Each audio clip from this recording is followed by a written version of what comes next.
mahal na Birhen, tulungan niyo po kami. Kaawaan niyo po kami. Hindi ko na po batid ang aking gagawin. At kung nasan ang aking ama, ingatan niyo po siya.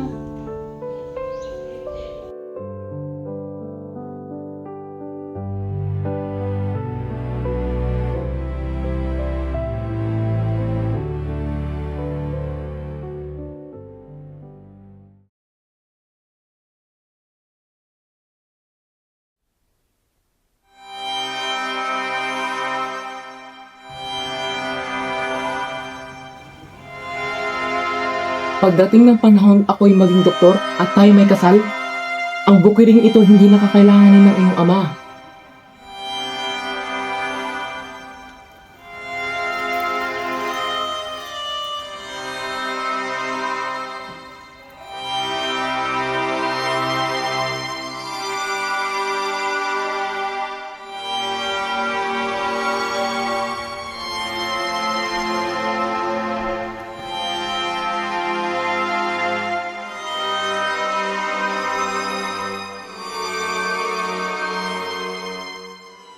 Sabihin po ninyong makakapasok na ako sa eskwela sa wakas. Ang amo ko po ay marunong magkastila. Hindi na po kayo makakatagpo ng murang paaralan. Opo.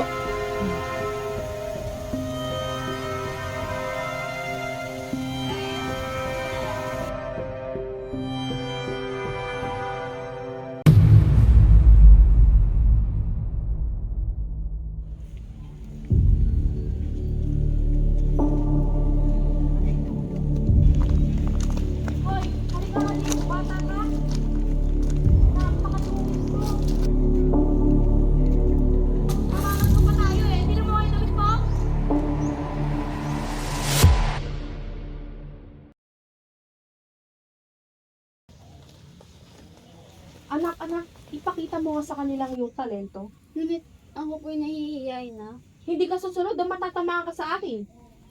Ito na po. Gagawin ko na po. Aba, napakahusay naman yung anak. Aba, syempre, kanino pa ba magmamana? Eh di syempre, sa akin.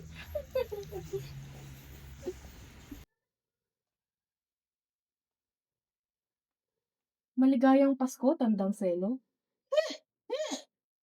Selo, ayos ka lang? Nako, si Tandang Selo, napipi na! Narinig niyo ba ang mga sabi-sabi? Dinukot daw si Kabesang tali. Nakakaawa naman ako. May wala namang siyang ginawang masama. Sino ba naman may kasalanan? Kung hindi, siya lamang. Hindi na natin kasalanan yun, no?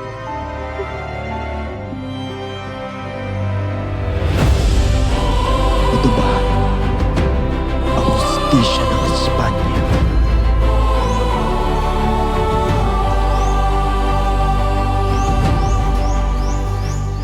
Nung nagawa namin at dinala nyo kami rito, pakawalan nyo kami! Tumahimik kayo. Hindi namin kasalanan kung bakit kayo narito. Inutusan lang kami ng nakatataas. Hindi rin namin kasalanan kung bakit hindi namin siya nahuli at kayo ang aming mga natagpuan. Ngunit kami ay mambubukid lamang at hindi mga tulisan. Hindi nyo dapat kami hinuhuli. Tumahimik kayo.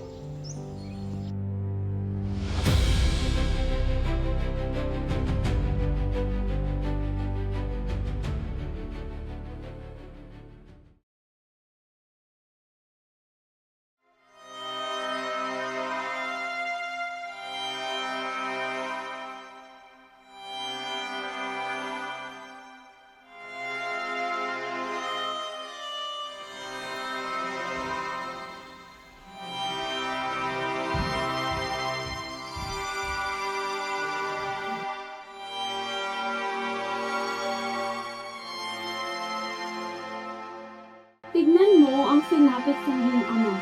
Parusa yan ng Diyos sa kanya. Parusa rin ba ang mawalan ng ama? Parusa rin ba ang mawalan ng sariling tahanan? Kasalanan mo lahat ng iyan. Dalaga ka na pero hindi ka pa rin marunong magdasal. Ngunit araw-araw ako nagdarasal. Hindi sapat yon.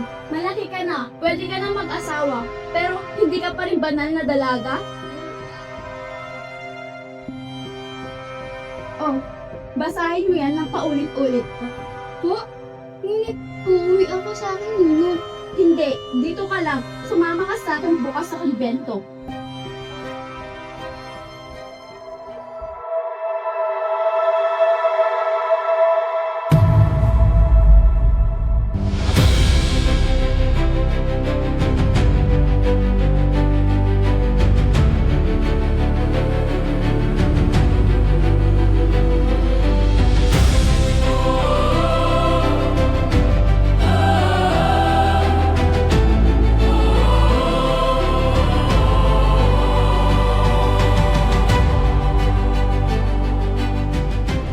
Ito po ba ang aking tahanan?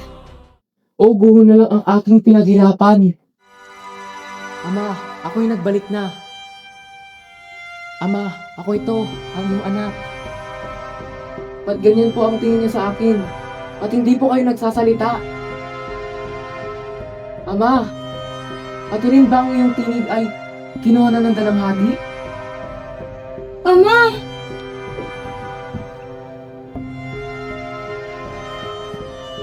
Anak, ba't tila pasan ang iyong daigdig? Anong nangyari sa tahanang ito? Ama, ang lupang kay talaga pinaglalaban. Wala na po sa atin. Anong ibig mong sabihin? May bala pong nagmamaaring ito. Ngunit, ang lupaing ito'y binayaran ko ng dugo't pawis. Tawid ko po yan, Ama. Kaya po ko naglilingkod upang pantawid gutom kay Lola. Anak, humihingi ako ng kapatawaran sa iyo. Dapat hindi mo pinapasan ang aking pagkabigo.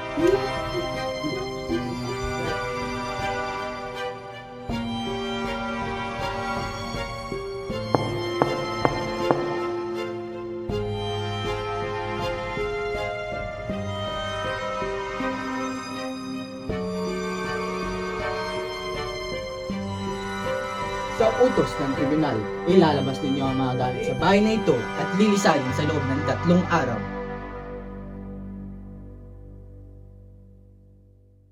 Ama, paano na tayo? Saan na po tayo paroroon?